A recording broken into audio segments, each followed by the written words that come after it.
All right, today on the show, we have best-selling author, champion athlete, and real estate attorney, Donald Hyun Kiolbassa. Let me tell you more about Donald.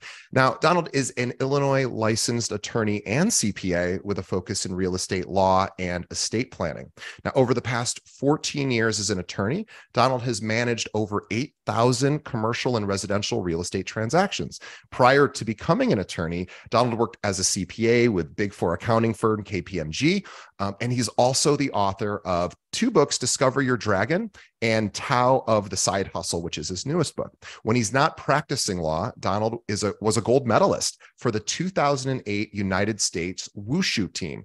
Wushu translates to Chinese martial arts. Now, after winning gold, he caught the attention of Warner Brothers Games and is the martial arts motion capture model in some of the biggest action video games in history, including Mortal Kombat, where he was Scorpion and Sub-Zero, and also the game Injustice, where he played Batman and Flash. So please, everyone, go pick up Donald's newest bestseller, The Tao of the Side Hustle, which is on Amazon. We have a link to that in our show notes. And if you're a realtor here in the Chicagoland area, Donald would love to talk to you and work with your clients. You can visit his real estate website at Chicago Real Estate ATTY. So Chicago Real Estate ATTY.com. Donald, welcome to the show. Hey, thank you so much for having me. I appreciate the opportunity.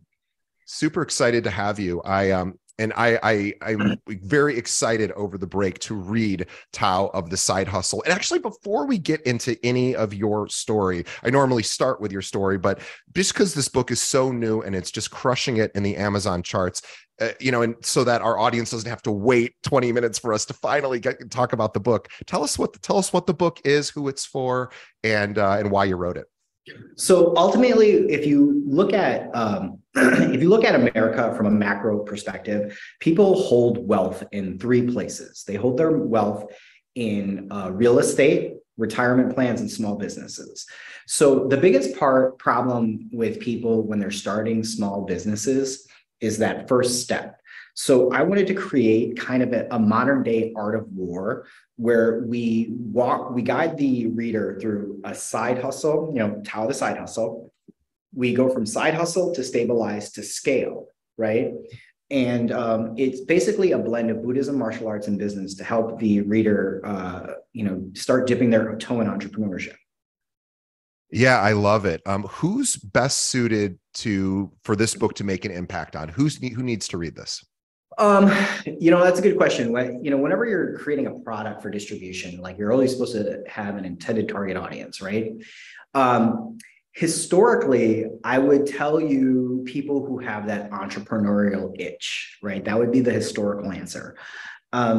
Today, I think that definition has broadened significantly. If you go all the way back to Adam Smith, Wealth of Nations, I'm a big Adam Smith guy, right? Sure. There's three ways to make money. There is salary, you have a job. There is profit, you have a business. And then there is rent, you have an appreciable property that you're able to, collect passive income in some way, shape, or form. So it's like 1, 2, 3, right? Now, historically, I would tell you those who with an entrepreneurial itch, right? Unfortunately, necessity is the mother of all innovation, right? Yeah, and sure. I have a feeling given the economic climate that we're about to face, right? I think a lot of people are going to kind of be pushed into entrepreneurial positions, not out of desire, but out of necessity. Yeah, that makes a lot of sense. And I guess one fortunate part of that, the sort of nature of the economy right now, is technology has sort of enabled this global gig economy. And it's really, it brought in or expanded the ability of the average person to get involved and produce some of these side hustle services or products at a very minimal investment in a lot of cases, with the technology and infrastructure already built that does a lot of the heavy lifting. So it is kind of an exciting time to consider a side hustle because we just have a lot more resources now that help make it a little bit easier. Yeah, the barrier of entry to side hustles have definitely changed. Like if you think about it, everybody has like a University of Google degree. Like you can look up everything. There's two forms of knowledge. There's knowledge of and there's knowledge how. Knowledge of is where you go into Google and you learn of something, right? Knowledge how is where you put in your 10,000 hours and kind of become a master of something, right? Now, from an entrepreneurial perspective, like being able to break into new areas and create new solutions for problems on like a micro local area is, I don't think there's ever been a better time to do so.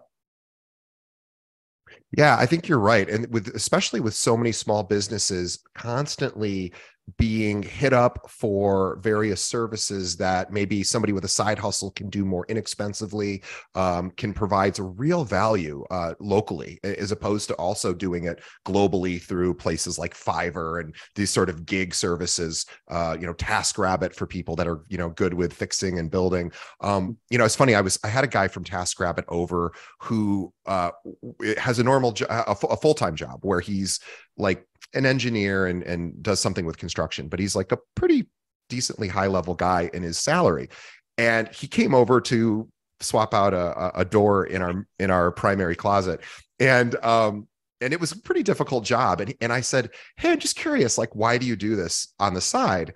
He goes, if I just did this gig stuff, I would actually make more than in my salary. But he's like, I just kind of like the stability of the thing. So he's like, I'm just going to do this on the side. But I was like, man, this guy, he's making an extra $3,000-4,000 a month just doing a couple of these gigs, here and there outside of his normal business hours.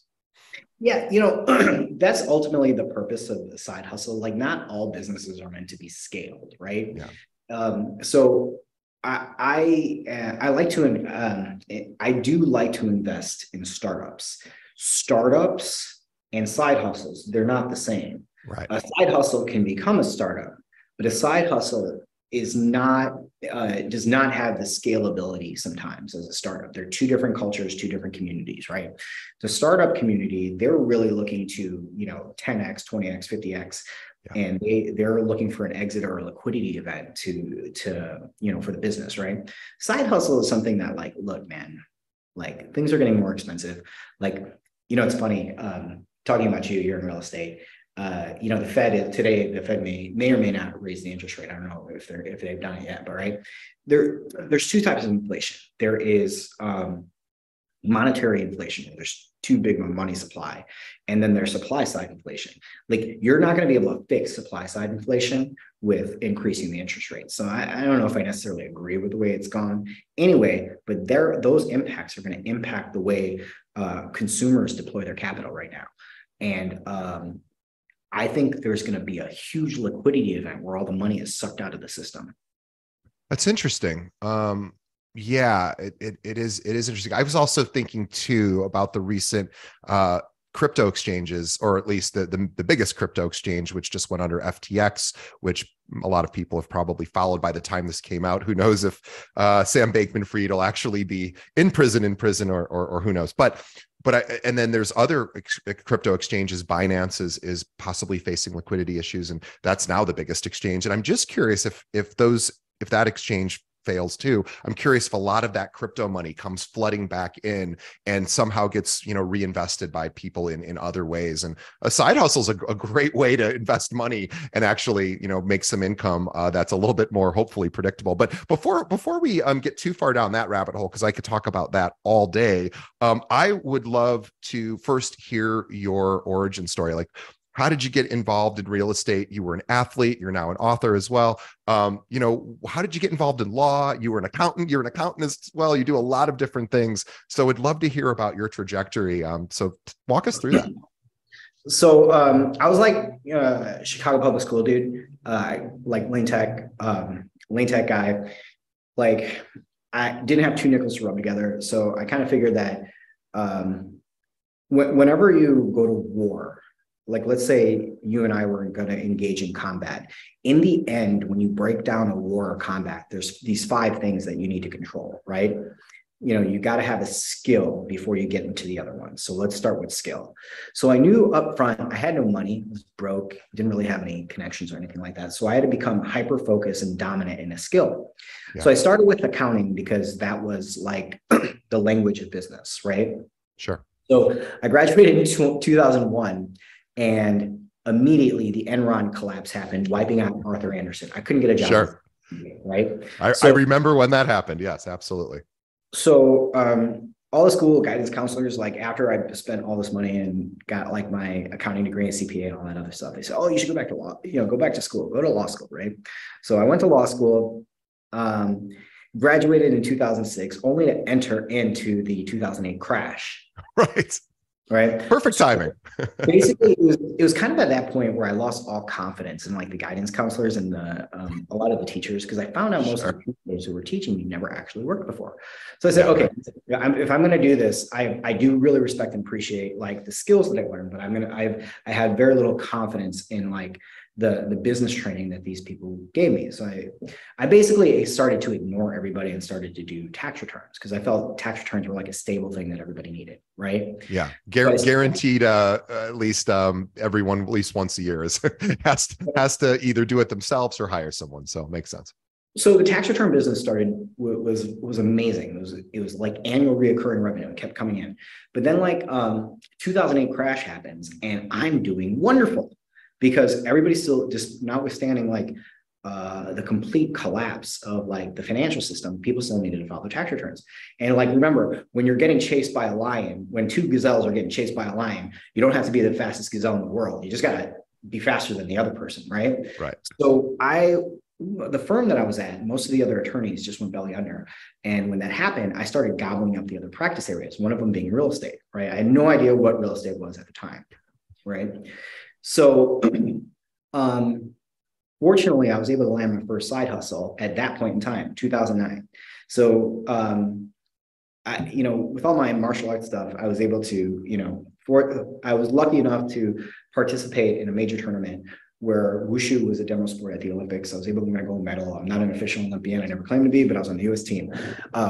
This caught the attention of Warner Brothers, where in 2009, they purchased an intellectual property out of bankruptcy called Mortal Kombat 9, right? And I was one of the guys that they came in to do the motion capture, right? First side hustle, all of a sudden, I started realizing, the importance of making money, like having control of that, right? So I'm kind of taking away, doing tax returns, and all of a sudden the real estate market started to hockey stick, right? Yeah. And I happened to be like Forrest Gump with the shrimp boat captain. I wasn't so amazing, but I was just like one of the first guys who survived to participate in that market upswing, right? And I was never, my core competency was always tax law, but I never really had, but real estate happened just because I happened to be standing in the right place, and it became a profit center. And today I'm a board member of the Illinois Real Estate Lawyer Association. I think I've done about 8,000 transactions, something like that. And it was kind of over time that I realized that, value propositions, they go through stages. Like they go through a perceived, through actual, through evolving. They start with like, you have to have a perceived value, like what do you bring to the table? Then you have to deliver actual value, that's what you do. And then you have to evolve as things change, right? As the market started to recover, I started to realize that real estate is such an important percentage of like the American family's portfolio, right? And that's where I really started saying, okay, this real estate thing is very important because it's part of the overall like part of everyone's life. That's where I really got into it. Gotcha. And did you find that that real estate transactions were personally really fulfilling to you, like versus other types of law that you may have dabbled in? Well, what I do like about real estate transactions is I believe in becoming the fabric of the community, right? Like, and the way you truly become a fabric of the community is you got to shake the people's hands that you're serving, right? And the best way to kind of build that trust is like helping them establish their nest, right? So real estate kind of became one of our like lead generators where, we would meet people to do their closings. It would transfer into like trusts and estates. And then we kind of just became their go-to for everything.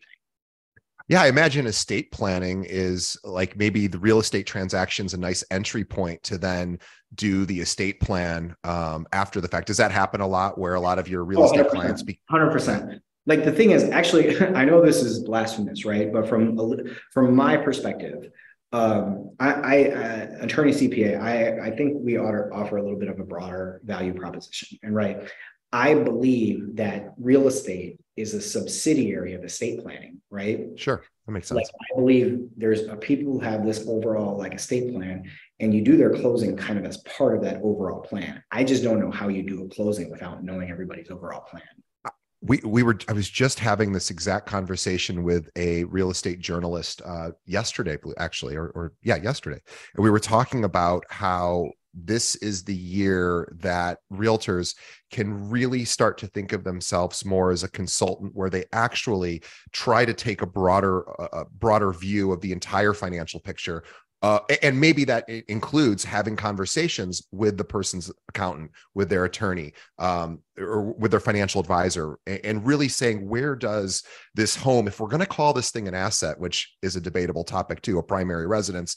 I know it's an asset on the day it's sold, but is it an asset really? But between times, I don't know. But it's still an important piece of the financial picture, regardless of whether it's an asset or not. And you're right. It's sort of like one of those things that, when I go see a doctor, they make me fill out this massive checklist of like, what's wrong with you? What's your history? What's everything going on with your physical health, exercise, diet, et cetera, and all the stats, and your family history, because they need to be able to make a good recommendation. And you're right. The sort of the real estate side of someone's financial picture is often sort of isolated and segregated from everything else. And I imagine your sort of vision is to sort of integrate everything into looking at it all more holistically. Do I have that right? Yeah, well, I listen, like in the end, my intent is the preservation of the American family. And the way you do that is by, ultimately you need to make sure that they're safety, and that they're secure, financially secure, right? And I do continue to believe that home ownership and real estate investing is an important part of a diversified portfolio. Yeah. And do you look at primary residence I mean, obviously it's different from a revenue revenue perspective, right? So passive income, residual income through investments. Obviously, we understand there's tax benefits. There's obviously cash flow benefits. How do you encourage clients to think of their primary resident? Is it an investment? Is it an asset? And these are very debatable topics, but I think it's important because I think there are a lot of realtors that could really benefit from hearing some language from an attorney about how to have those conversations. Because personally, I would love to look at my primary residence as an investment if it goes up, but I don't have much control over that. That's not the reason I bought it. As much as I would love for it to double in value, probably won't. But it is a huge chunk of the money that I put into that home. So curious on how you think about primary homes versus buying a multifamily and renting it out. Okay, so attorney CPA perspective. Primary residence is absolutely an asset. I strongly disagree with the argument that it's a liability. I respect and understand where the argument comes from. The old school adage, like your primary residence is just a liability. I think it's incorrect. I believe it's an asset, especially when you start looking at things generationally, right? Yeah. Like when you start looking at things generationally, primary residence, if it's like incurring an unrealized gain to all the CPAs out there, like sure, we're building up this store of value, whereas if you're renting, you're not building that store of value. Good now point. It's always possible that you overextend. I'm a big fan of Albert Einstein, and I love his little equation, E equals MC squared. So what E equals MC squared essentially means is energy equals mass times the speed of light squared, right? The thing I love about that equation is it proves to us that energy and mass are equivalent, because if you divide C, it's an algebra, right, divide C squared by both sides, it shows that they can equal each other. They become each, right? They are relative to each other, right, as money is a relative thing. The money that you make is only relative to the money you spend. So if you overspend relative, then yes, it becomes a liability, right? But, like if you don't do that and you're like normal, like it's an asset, especially when you think of things generationally. Well, thank you for closing the door on that. I love that you shut the door with some authority on that particular argument, whether primary residence and asset, and you explained it very, very well, and I think that's important. And historically, home prices over time, generationally, have historically risen, right? So we can look at historical data and say, well, we can't, obviously we can't project that your home is going to be worth more than it is today, because that would be, no one has the oracle at Delphi or crystal ball. But we can assume, based on historical data, that it's likely that if trends continue, that you may be here in 20, 30, 40 years, which in case does improve the quality of that asset from a numbers perspective. So I will tell you this, I am scared about 2023. Now, there's always opportunity when there's fear, but I think I'm speaking not so much for me, because truthfully, I'm not a practicing agent. I have my license. I don't use it. I sit here at a desk all day and try to recruit people to join our company. But we have about 700 agents here, and a lot of them are nervous. And a lot of my friends outside of our company who are agents are nervous about 2023. Why? Pretty obvious reasons, of course. Everyone knows we have higher interest rate environment than we did 2 years ago, although I don't think it's that high, but it's certainly, in comparison to the last few years, it's still a bigger pill to swallow than it was. Double rates, it was kind of where we're at. Low inventory, and then dropping home prices. So curious on, where's the opportunity in 2023? What should realtors be focused on? And what, as an attorney, do you suggest that agents start to think about to really keep their business rolling next year, so that it's not as bumpy as maybe the news is suggesting it might be? Well, it's going to be bumpy. It's definitely going to be bumpy. It's just finding the opportunity within that bumpiness, right? Like, from my perspective, all ships float in high tides, right? You have, when times are good, everybody is like amazing. Like, one of the things that I tell people is I'm like an all-terrain vehicle. Like, I work in rain, sleet, snow, sunshine. So many of these single silo like attorneys, that's all they do. Like, they don't work when there's a hurricane, right? So from my perspective, you have to kind of approach your business like that. Like, are you prepared for the ups and the downs? We're in a cyclical business. So if you want to survive in a cyclical business, you have to be able to work in both cycles, right? So from my perspective, it's identifying the things that people are really going to need, right? Let's start with the supply side. There's a limited amount of inventory out there, right? I believe, as you see the baby boomer, the silver tsunami coming, you're going to see these guys, they're going to have to redeploy their assets, right? Huge amount of assets too. I mean, trillions of dollars are going to flood in. Yeah. So 25 trillion is going to exchange hands, right? Now, amazing. The homes are a special asset, right? Because like, they need to figure out a way to either downsize if they're going to, pass away, go into long-term living, kids are all gone, and they're going to have to figure out to do with it. Most of those homes don't have mortgages on them, right? So they're not worried about trading from 3 to 7 or 3 to 6 or whatever. Incidentally, I have an ongoing bet with a couple of people of the date. I think it's going to drop down to 5. Offline, I'll enter into a bet with you, right? Yeah, I'd love that. Anyway, you're going to have a lot of the baby boomer population that they have a bleeding neck. And let me restate, they don't have a bleeding neck. They have 6 shotguns pointed to the back of their head that they're going to have to figure out what to do with that land, right? Now, you're going to have a motivated seller who's going to have to figure out what to do with that supply, right? Right. Then let's talk about like purchasing, right? Number one, if the consumer doesn't come in and buy these assets, right? You're going to have foreign money flood in. There's so much turbulence, globalization. I just wrote an article for the State Bar. I'm shocked it got picked up so quickly, but it was like, it's about the collapse of globalization. I think you're going to see money start coming in here from other places.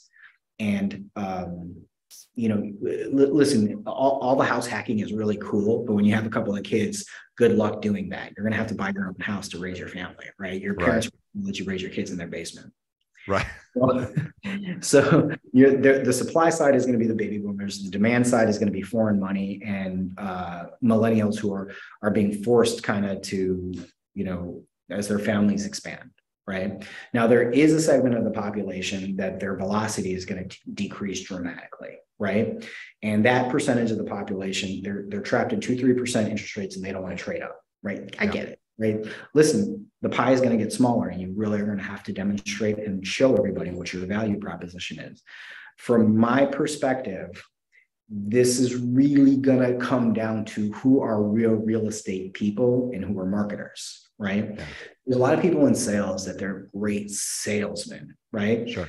If you were to go back 20, 30 years into the real estate market before people, the sales thing, like the top of the funnel, everybody became great marketers, right? Real estate was a pull business. What a pull business means is you get pulled in a transaction. You have a special skill that gets you pulled in, right? You guys were never intended to be in a push business. It became a push business because your commissions were so lucrative that it pushed in the marketing people, right? But this is going to force the vendors to become hyper specialized in what they do. They really got to know what they're doing.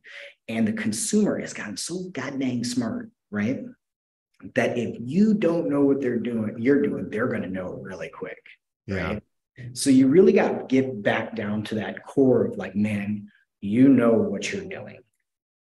Right. So this is the year to really hone those or sharpen those sticks, those skill set sticks or tools in the arsenal to know more than, the average consumer who once a month checks their Zestimate and to see what their home value is worth, which of course they don't need you to do because they can just pull that up. Now, whether that number is accurate or not is irrelevant, but that's what they're going to do. So you need to be able to bring value in between transactions, right? 100%. So person buys and sells every 7 years or whatever the stat is. So here's a great question. Or I'm sorry, I don't know if it's a great question. I shouldn't say my own questions are great, but here's a question that I think would be of great value to our audience, which is, and you're not a practicing broker, but you work with realtors and you work with homeowners. Not a practicing broker. You do everything else. But the broker is very important to me. Listen. It's very hard to break this shell, right? But I will be vulnerable to tell you the importance of the broker, right? And I want my perspective. My sole agenda is the preservation of the American wealth ecosystem for a family, right? And most people have less than $1,000 in their bank account, I think it's like 78 or 80%, something like that, have less than $1,000. That is horribly depressing and unfortunately true. So many people own land. Do you read all these articles? JP Morgan bought $1 billion in land. This REIT bought $1 billion. Blackstone bought $50 billion. Sure. Do you know why they do that? I actually don't know why they do that. Because it's a good idea. It works. Catholic right? Church does a similar thing too. They buy up a lot of land. Stupid proof. If you buy it, I'll be more aggressive. You're dancing and you were saying, it might not go. It's going to go up. It's a store of value, right? I used to have I had a friend who was an attorney who's worked for the Catholic Church, and her job, no joke, in the US, and I'm sure they have these positions all over the world, was to buy land where they could put schools, Catholic education, which of course is its own business and a huge business. But the big thing was not, we don't want to rent space. We want to buy the land, put the school on it. And it's a part, and this was her full-time job, just finding land for schools. So the reason why they do that is because it works. It's a really good idea, right? Especially American dirt, American brick and mortar is amazing, right? This morning, what are the important things that you've done? Can I ask you? What did you do when you first? I went to the gym. I'd say that's for me. That's probably the most important thing I did. What did you do after you went to the gym?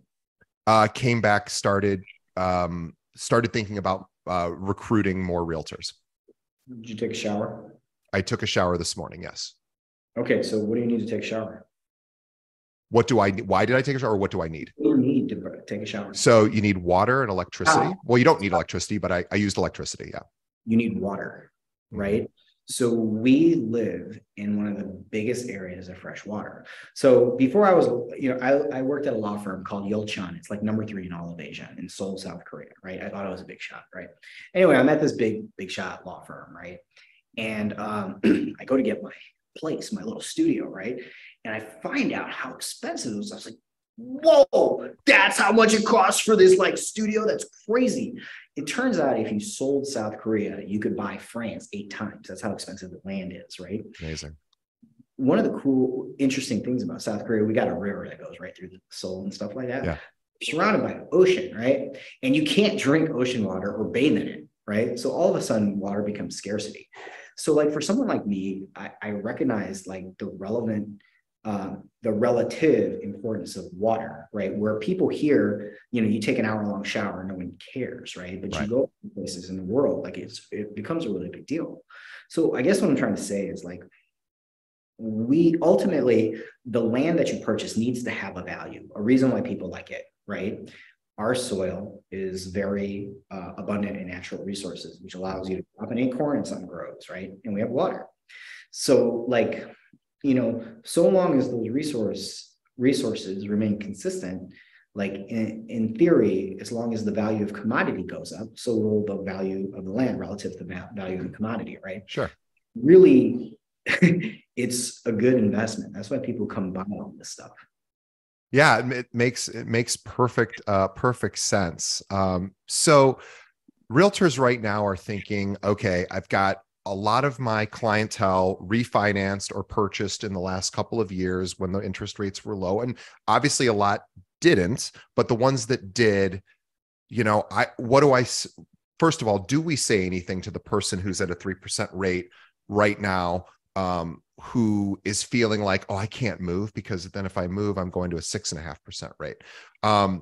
What are we saying to those? What do you suggest we say to those people, if anything at all, right now? So, do you have your handy dandy computer there? I do.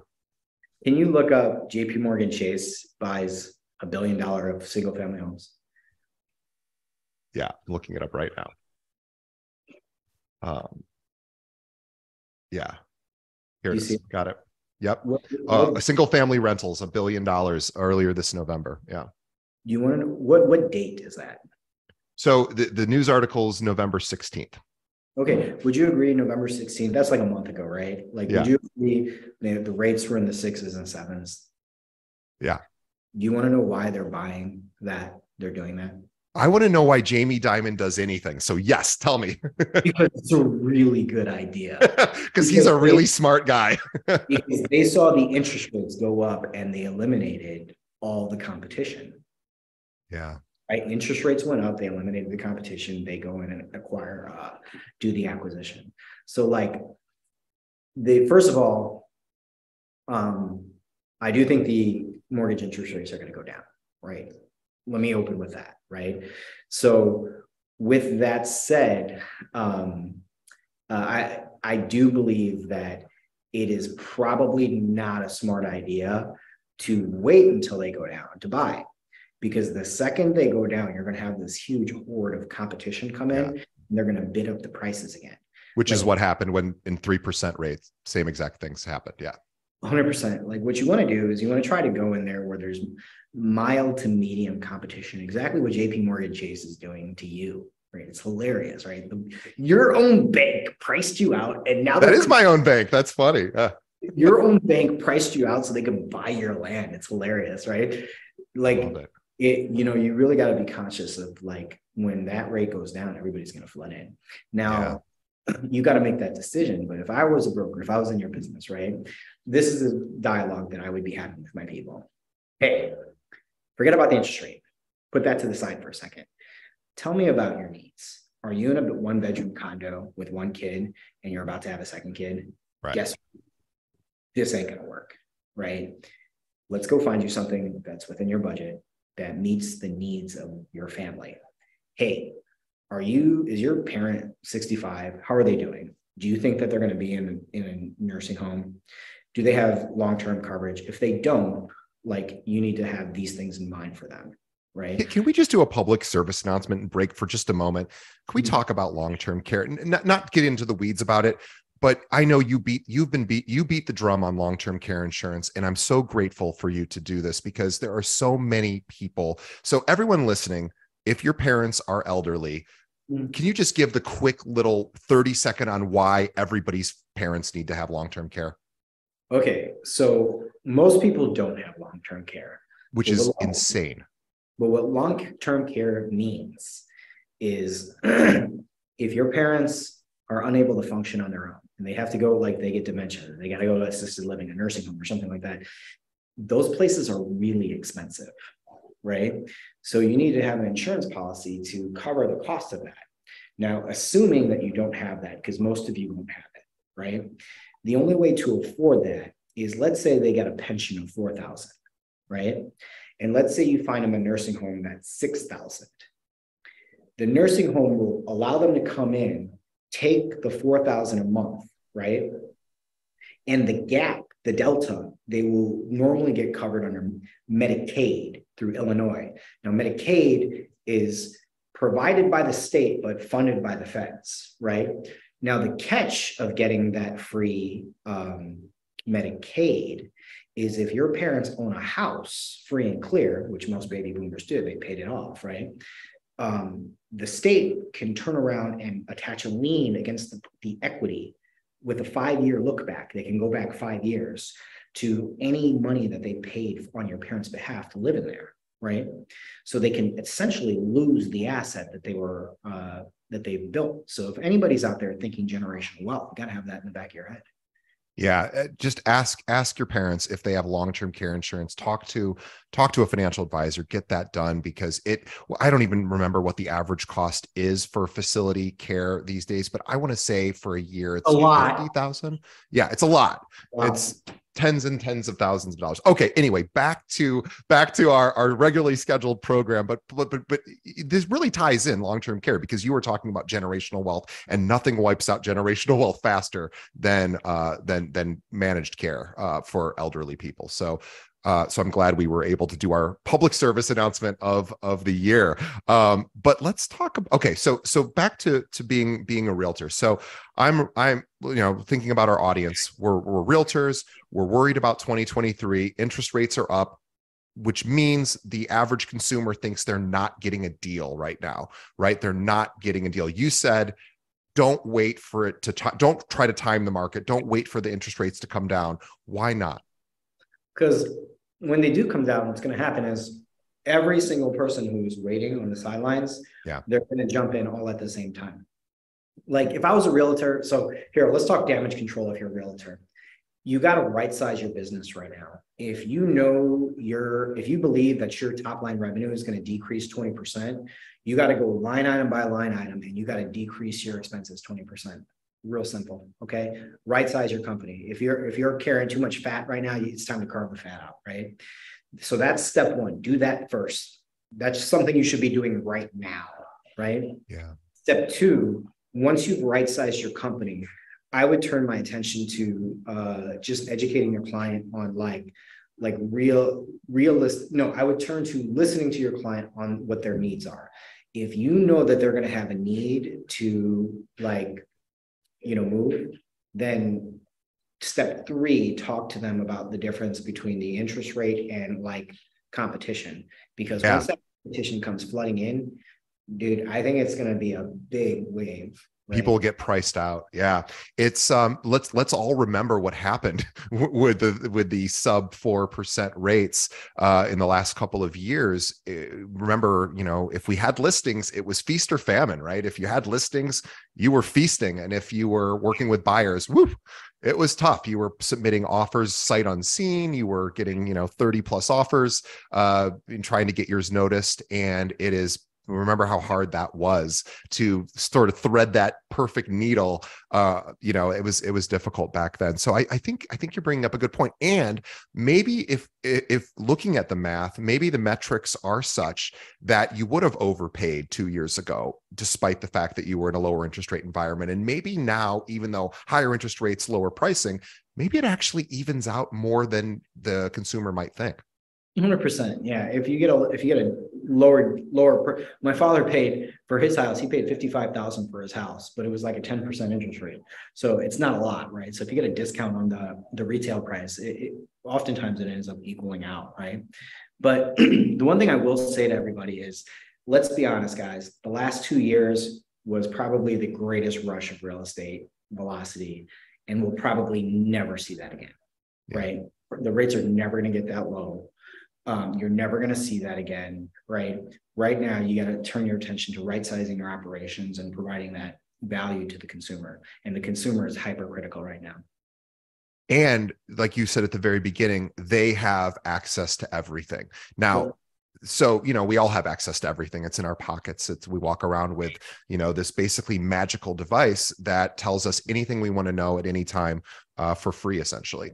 And so as an agent, so a couple things I got from what you were saying. Number one, a lot of agents are going to be exiting the business who weren't true, full, all-in agents. The part-timers, the onesie twosies, they're going to start to slowly exit the business or just become less relevant. So we're probably going to see some sort of exodus for agents, which is a great thing for agents that are looking to scale up and grow their business, because there is going to be less competition. A lot of the maybe poorer quality agents will be leaving the industry. The stronger agents, the really savvy, value added agents will continue to thrive.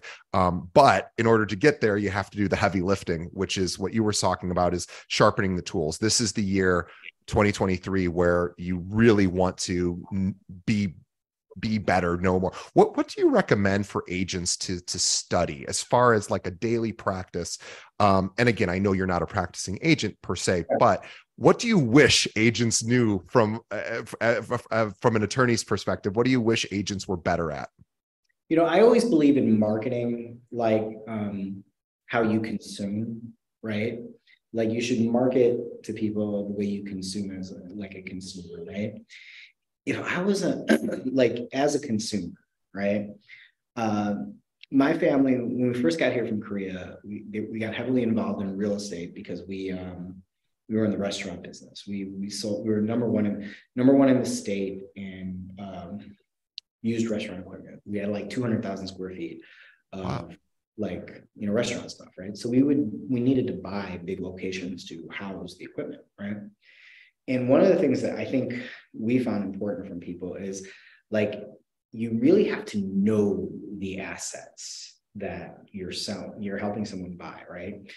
The thing, if you're in the condo business, right, dude, you really got to know that HOA before you get your buyer involved, right? If you have no idea of the financial health of that HOA, like if you're just hoping that the attorney catches it on the 22.1, like that's what you're doing, that's crazy to me. Like you really got to know these things. Here, I'll give you an example from an attorney's perspective.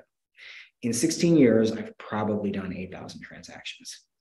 Whenever I catch something on the 22.1, right? The 22.1 is a financial snapshot which shows upcoming unexpected or expected capital expenditures. Whenever I catch something and I tell the buyer, this is what immediately happens.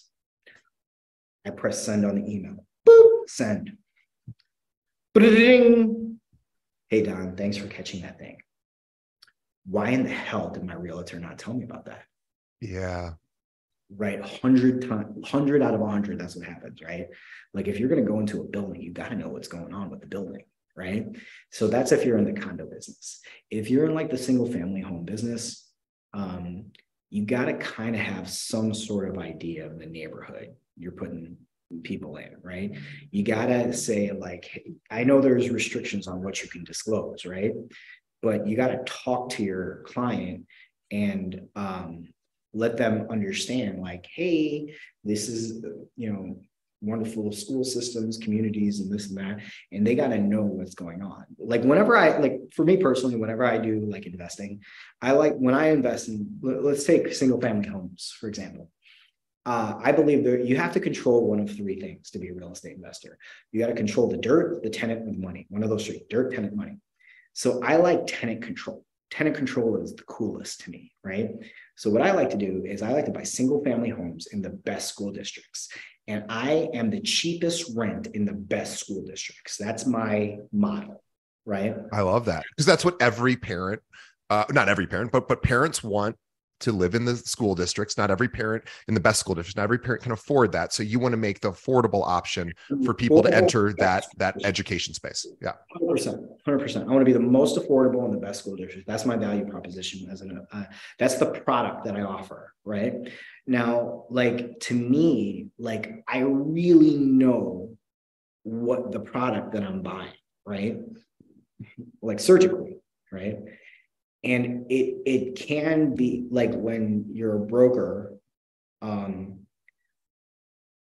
the customer sees that you're walking away with a big commission check, right? Yeah. And they see the inspector getting paid $600. They see the attorney getting paid $600-700, right? If like the inspection, I get it. If there's something that you couldn't have found, totally get it, right? But if they find out that there's an atomic bomb there, right? 999 times out of 1,000, they're mad at the broker. They call me and they're like, dude, what the hell happened? Yeah. How come nobody knew about this, right? Of course, we got a great deal. There's a $70,000 special assessment coming up. Sure. Right? You know what I mean? Yeah. Of course, we got a great deal. This is going to be a deconversion. Right? Like, stuff like that. So realizing that realtors are highly compensated for the transaction, and not taking that responsibility lightly, and really providing value, or providing more value than would be expected, so that the consumer never calls the attorney who got paid the $600 or $700 and goes, how come you caught this and my agent who just got 10 grand didn't catch? Yeah. Like, I actually think, given like your role in the transaction, top of the funnel, defending value, I don't think you're unfairly compensated, right? But I don't think it's an unfair compensation, but you have to, like, if you don't know the product that you're selling, like, really know it, and the client finds out that you're highly compensated and you don't know what you're selling, they get mad. Yeah, I've had this fantasy and I don't know if it probably will never come true, but I would love real estate to move away from for realtors, how they're compensated, to move away from transaction, to work to more sort of like a financial advisory model, where it's assets under management, fee-based model. You get a percentage. I don't know if it'll ever happen. I don't know if it's possible, but boy, that would really change the game, I think. I don't know if I actually, I respect the counter argument, but I actually think I don't think they're unfairly compensated, right? I think what they do is legit. And here's why. Ultimately, their job is to defend the value. Yeah. That's ultimately their job, right? To defend value. And if you defend the value, it's worth it, right? If sure. you defend the value, it's worth it. But if you don't defend the value, then it really becomes a problem, right?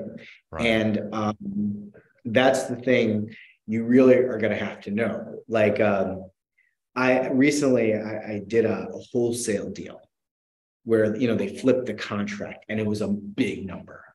Wow. Right? Huge number. The sellers got so angry at the listing agent. They'd have to, of course. They were like, how the hell did you get this number wrong? Right? And sorry about that. They were like, how the hell did you get this number wrong? Right? Your entire reason you're here is to value this, right? So, like, if you stand by that, like, it makes sense, because that is the most important thing. What's the value of the home, right? Yeah.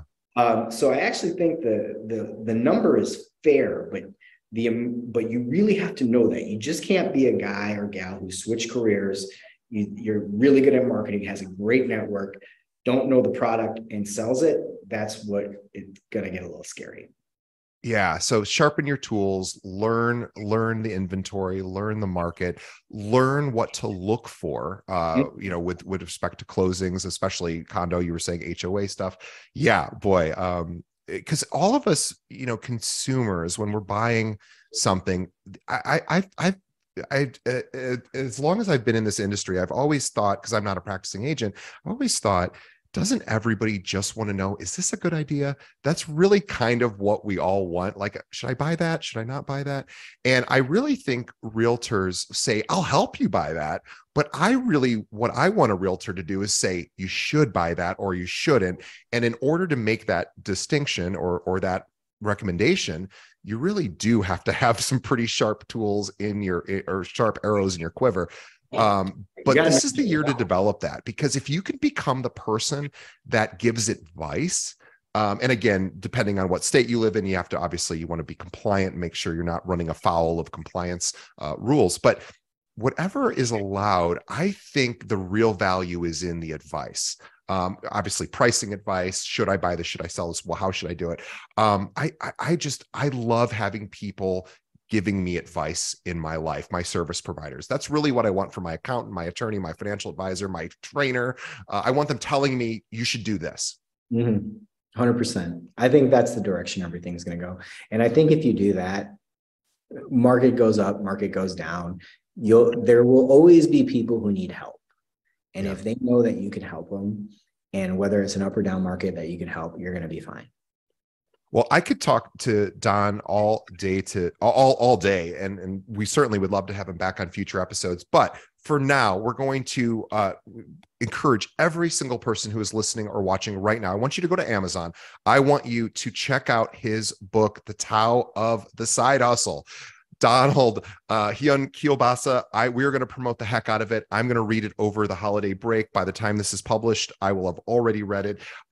You're good friends with one of my other podcast friends, Lawrence Dunning. He's like, it's the greatest book ever. You got to read this.